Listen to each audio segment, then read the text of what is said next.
बिस्मिल्लाहिर्रहमानिर्रहीम। अस्सलाम वालेकुम। उम्मीद है आप सब खैरियत से होंगे। जो हमने पहला टॉपिक शुरू किया हुआ है प्रॉब्लम सॉल्विंग स्टेप्स, जो हमारा आर्टिकल नंबर 1.1 है, आज हम वो पढ़ेंगे।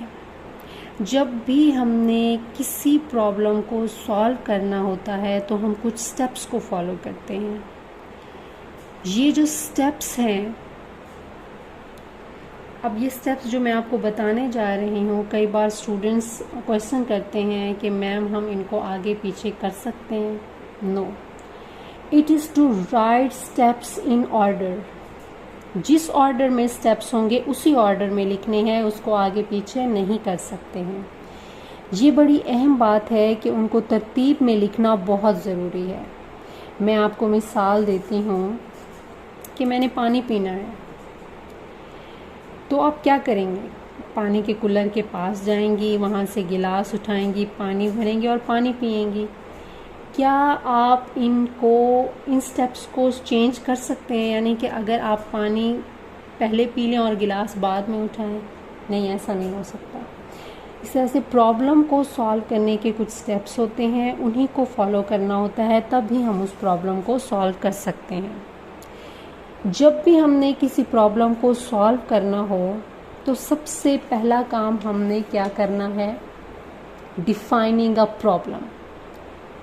पहला स्टेप डिफाइनिंग अ प्रॉब्लम, मतलब उसी मसले को, जो काम हमने करना है उसको डिफाइन करना है। डिफाइन करने से मुराद हमें पता हो कि प्रॉब्लम है क्या। अगर हमें पता ही नहीं कि प्रॉब्लम क्या है तो उसे हम कैसे सॉल्व करेंगे? प्रॉब्लम को डिफ़ाइन करना बहुत ज़रूरी है। उसकी मिसाल मैं आपको देती हूँ कि कुछ प्रॉब्लम्स हमारे पास ऐसी होती हैं जो वेल डिफाइंड होती हैं, कुछ प्रॉब्लम्स ऐसी होती हैं जो नॉट वेल डिफाइंड होती हैं। मिसाल के तौर पर मैं आपको कहती हूँ कि जो टॉपिक मैंने आज आपको पढ़ाया है वो आपने घर से लिख कर आना है, तो ये एक वेल डिफाइंड प्रॉब्लम है, क्योंकि मैंने इसमें सारी चीज़ें बता दी हैं कि आपने जो है वही टॉपिक जो मैंने पढ़ाया आपने घर से लिख कर आना है। तो मैंने आपको बता दिया कि आपने क्या करना है, किस तरह करना है, कब करना है, क्यों करना है। मैंने हर चीज़ उसके अंदर डिफ़ाइन कर दी है, तो इसमें कोई परेशानी वाली बात नहीं है। ये एक वेल डिफाइंड प्रॉब्लम है।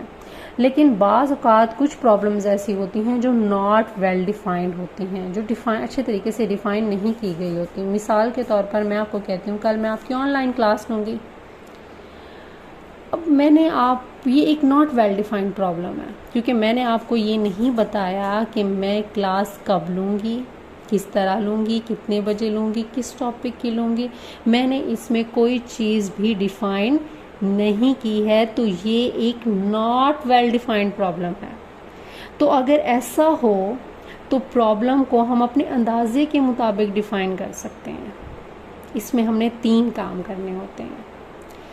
जो पहला काम है वो है गेन बैकग्राउंड नॉलेज, दूसरा काम है यूज़ गैसेस, तीसरा काम है ड्रा अ पिक्चर। अब इसको समझें। इन तीनों में से एक काम कब पिक करेंगे? जब प्रॉब्लम वेल डिफाइंड नहीं होगी। अगर प्रॉब्लम वेल डिफाइंड है तो फिर तो कुछ करने की ज़रूरत ही नहीं है, क्योंकि प्रॉब्लम अच्छे तरीके से डिफाइन की जा चुकी है। इनमें से कोई एक काम हम तब करते हैं जब प्रॉब्लम डिफाइंड ना हो। तो इन तीनों में से कोई एक काम पिक करके हम प्रॉब्लम के सोल्यूशन तक किसी हद तक पहुंच जाते हैं, मुकम्मल नहीं, किसी हद तक, या कह सकते हैं काफ़ी हद तक। तो हम इस प्रॉब्लम को सॉल्व करने के काबिल हो जाते हैं। ये जो काम हम करने लगे हैं इसका बैकग्राउंड देखते हैं, गेन बैकग्राउंड नॉलेज। अगर हम किसी प्रॉब्लम का बैकग्राउंड नॉलेज देखें तो हम उस प्रॉब्लम तक काफ़ी हद तक पहुंच सकते हैं। मिसाल के तौर पर कि मैंने कहा कि मैं आपकी ऑनलाइन क्लास लूँगी, मैंने प्रॉब्लम को डिफ़ाइन नहीं किया, प्रॉब्लम नॉट वेल डिफाइंड है, तो आप उसके बैकग्राउंड की तरफ जाएंगे कि क्या आपके स्कूल की कोई वेबसाइट है, कोई यूट्यूब चैनल है, कोई फेसबुक पेज है, तो उसको आप क्या करेंगे? चैनल पर घंटे 2 घंटे के बाद एक्टिव होकर चेक करेंगे कोई वीडियो तो अपलोड नहीं हुई है। तो आप उसके बैकग्राउंड नॉलेज के ज़रिए जो है वो उस प्रॉब्लम तक काफ़ी हद तक पहुंच जाते हैं। लेकिन अगर आपके पास उसका कोई बैकग्राउंड नॉलेज ही नहीं है, आपके पास कोई वेबसाइट का एड्रेस नहीं है, आपको कुछ नहीं पता उसके बैकग्राउंड के बारे में, तब आप क्या करते हैं? तब आप दूसरा काम सिलेक्ट करते हैं, यूज़ गेसेस। तब आप अंदाज़ा लगाते हैं।